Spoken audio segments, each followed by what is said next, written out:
16 years after the death of Emperor Marcus Aurelius, Rome is run by corrupt twin emperors Geta and Caracalla.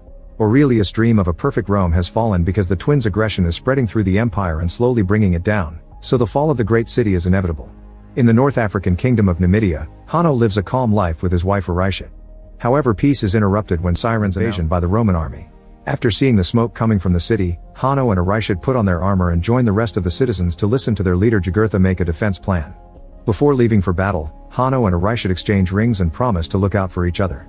The couple joins the team at the wall and Hanno gives an inspiring speech. Soon the Roman ships led by General Acatius appear at the shore, so the Numidians fire with their catapults and bows. The ships take heavy damage, however Acatius orders his men to keep moving while they retaliate with their own catapults and archers. Fire spreads and several men die in just a few minutes. Once the ships reach the fortress, the Roman army lowers some platforms and invades. Acatius continues to lead as he brings down soldier after soldier with his sword and no mercy. Hanno does the same on his side, killing Romans at impressive speed. As the Romans storm into the fortress with the strength of their shields as protection, Aurishit shoots her arrows from above, offering cover for the sword fighters. When Acatius sees her, he orders his own archers to fire back and Aurishit is shot dead. Hanno watches in horror how her body falls into the sea and a Roman hits him from behind, making him fall as well. While unconscious, Hanno watches the mythical ferryman take Aurishit into the afterlife. He tries running after her as he desperately screams her name, but at that moment his body resurfaces and he wakes up. Nearby he finds the dead body of his wife, so he cries as he takes the arrow from her chest. The Romans capture him. Afterward Acatius claims the city for Rome while his men burn the bodies. All the citizens including Hanno get burning brands on their bodies, marking them as slaves. Next the slaves are sent to Rome in the ships. During the trip Hanno notices Jugurtha has a serious wound and helps him wrap it up. Jugurtha thinks he doesn't have much time left and remembers the day he found Hanno as a lost child in the desert. This triggers a memory in Hanno's mind. He was a kid living with a good family, but his mother sent him away when the Romans attacked his home. Eventually the ships arrive at Ostia, the port of Rome. Acatius is received as a hero and the twin emperors crown him with laurels. He asks for a break from war to spend time with his wife, but the twins announce that they'll be invading Persia and India next. The slaves are taken to Antium on the outskirts of Rome, where Macrinus oversees the gladiator training. Jugurtha, Hanno, and a few other slaves are released in a practice arena, where they must fight a bunch of feral baboons. Hidden soldiers shoot darts at the baboons to make them more violent. These beasts are jumping on the slaves to kill them with their teeth. Jugurtha refuses to fight and drops to his knees as he waits for the end. Hanno wants to save him from the creatures, but it's too late and Jugurtha dies. When the baboon comes after Hanno, he stops it by putting his chains in its mouth and biting its leg. Then he chokes the baboon to death with his chains, which impresses Macrinus to the point he decides he'll buy Hanno. Afterward Hanno and his friends are sent to the barracks with the rest of Macrinus' slaves, who mock Hanno by making baboon noises. Once the slaves are fed, they're taken to Macrinus so he can judge the new recruits. Hanno refuses to speak so Macrinus orders gladiator trainer Vigo to fight him. At first it looks like Hanno has a disadvantage, but soon he recovers and fights back with impressive skill to defeat Vigo. Then Hanno is sent to the private chambers, where Macrinus explains he chooses gladiators for their rage and Hanno has lots of it. Hanno finally talks to say his goal is to kill Acatius, and Macrinus explains he can achieve that if he wins enough fights in Rome. Meanwhile Acatius reunites with his wife Lucilla, the daughter of the previous emperor. He admits he's tired of the twins' tyranny, so he and Lucilla begin making plans to rebel against the emperors and make Rome great again. Sometime later Macrinus brings Hanno to a party in the city thrown by Senator Throix. Hanno and one of Throix's slaves are forced to fight with swords to death in front of the emperors.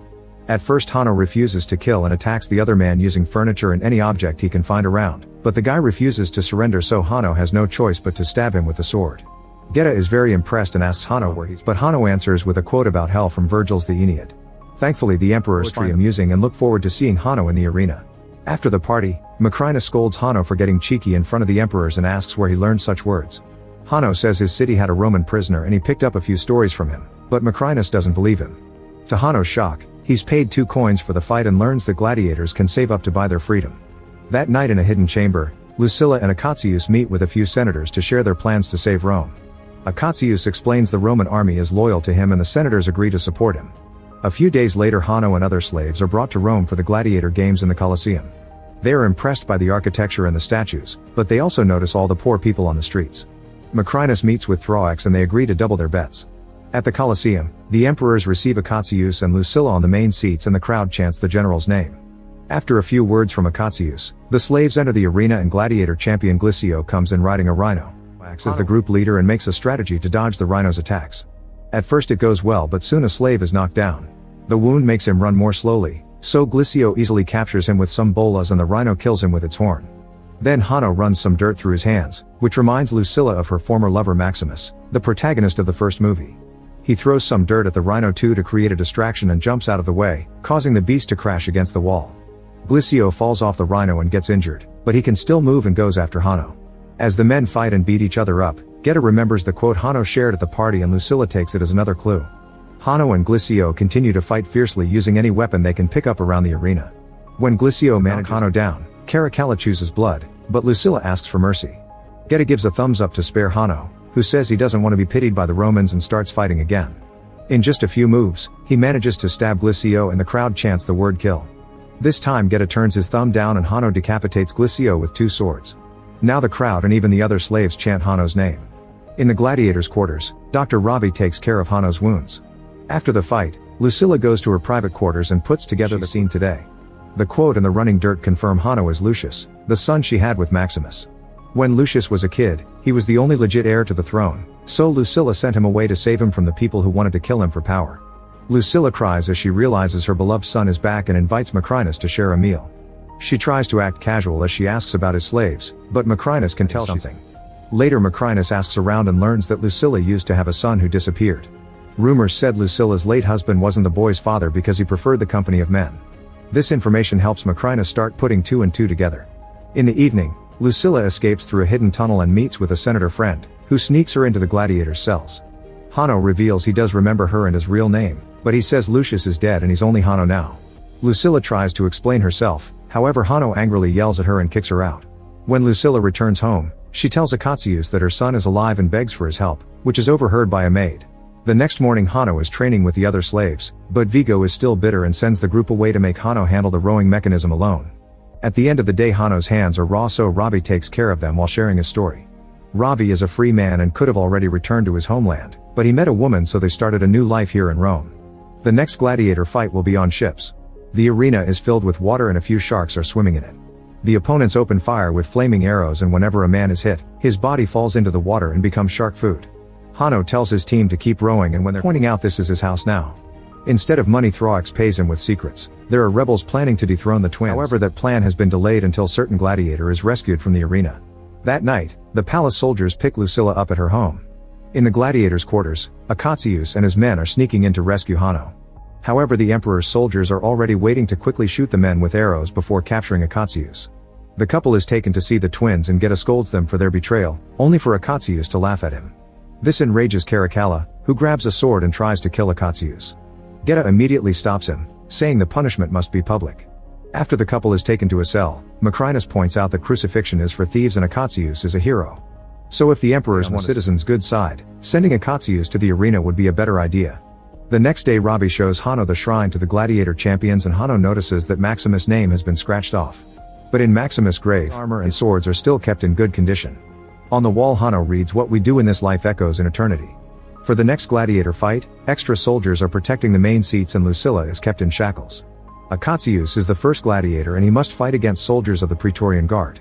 Having so many opponents isn't easy, and Akatius is wounded a couple of times, but he's still a magnificent warrior and manages to kill every soldier with his sword. Next Hanno is sent out and starts fighting Akatius, so the crowd doesn't know who to cheer for. Both men are fighters and the battle goes on for a while without signs of ending soon. Eventually Akatius gets tired, so he tells Hanno he knows his real identity and drops his swords before raising his hand as a sign of surrender. Geta immediately puts his thumb down, but before Hanno can raise his sword, Akatius explains he truly loves Lucilla and he would have died for Maximus. This makes Hanno drop his sword too, and the emperors get angry, so they order the archers to proceed with the execution. The arrows immediately kill Akatius, and Hanno asks the crowd if this is how Rome treats its heroes, because then the citizens should expect to be treated worse. Then the crowd begins booing the emperors and the guards keep the people back while their leaders leave the Colosseum. In the evening Macrinus visits Hanno to ask him why he let Akatius live.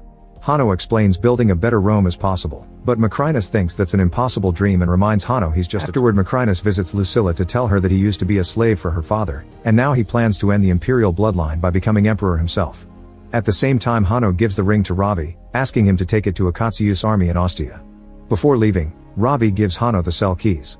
The next day Ravi has to avoid a few guards to reach the general, who immediately agrees to help when hears the ring was sent by Lucius, the Prince of Rome. At the Colosseum, Vigo announces this will be Hanno's last fight and shows him the wooden sword of freedom, which he can win if he defends his mother. Suddenly Hanno opens the cell door and knocks Vigo down before slowly killing him with the wooden sword. The other slaves also come out of their cells and quickly kill all the guards who try to stop them. While the slaves open the way, Hanno goes to his father's grave to take his sword and armor. He still has the arrow that killed Arishad and tells it to wait for him. Afterward Hanno gives an inspiring speech to the slaves, who all agree to fight for their freedom. Then he enters the arena and finds Lucilla tied to a post surrounded by rebel senators while the crowd chants his name. Royal soldiers enter the arena too and the crowd boos them, but before they can attack, the slaves rush in to help Hanno fight with fair numbers. As a fierce battle ensues, Caracalla gets excited, but Macrinus is frustrated and tells a commander to call the cavalry. However, this can't be done because the cavalry is protecting the city since Akatsu's old army is coming from Ostia to invade. They still manage to spare a few soldiers, who soon enter the arena and start killing both slaves and senators without mercy. The crowd freaks out and a guard shoots an arrow, killing a spectator. This is the last straw and now the crowd begins to riot, pushing the soldiers off the walls but also losing more civilians in the process. While everyone is distracted, Macrinus uses the chance to kill Caracalla, inserting a bodkin into his ear. In the arena, enough soldiers have been killed to create an opening and Hanno tries to rescue his mother. At that moment Macrinus shoots an arrow that pierces Lucilla's heart, so she gives Hanno her last words of encouragement before dying. Afterward Macrinus leaves on a horse to join the army at the gates, so Hanno steals a horse to follow him. Minutes later, the Praetorian Guard meets Akatsu's army led by Ravi outside the city. Hanno appears in front of Macrinus and introduces himself as Lucius, the real heir to the throne. He tackles Macrinus to throw him off his horse and the men begin fighting with his swords. Macrinus turns out to be a fearsome opponent who manages to break Hanno's sword and keeps him short-sighted by throwing dirt at his face. Then Macrinus pushes Hanno into the river and starts stabbing, but the sword keeps bouncing on the armor. Hanno sees in the afterlife again and remembers his mother's last words before resurfacing with regained strength.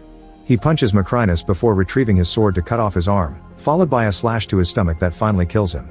After floats away, Hanno reminds the armies of his grandfather's dream of the perfect Rome. All the soldiers chant to show their support and agree not to fight anymore. That night, Lucius goes to the arena and takes some of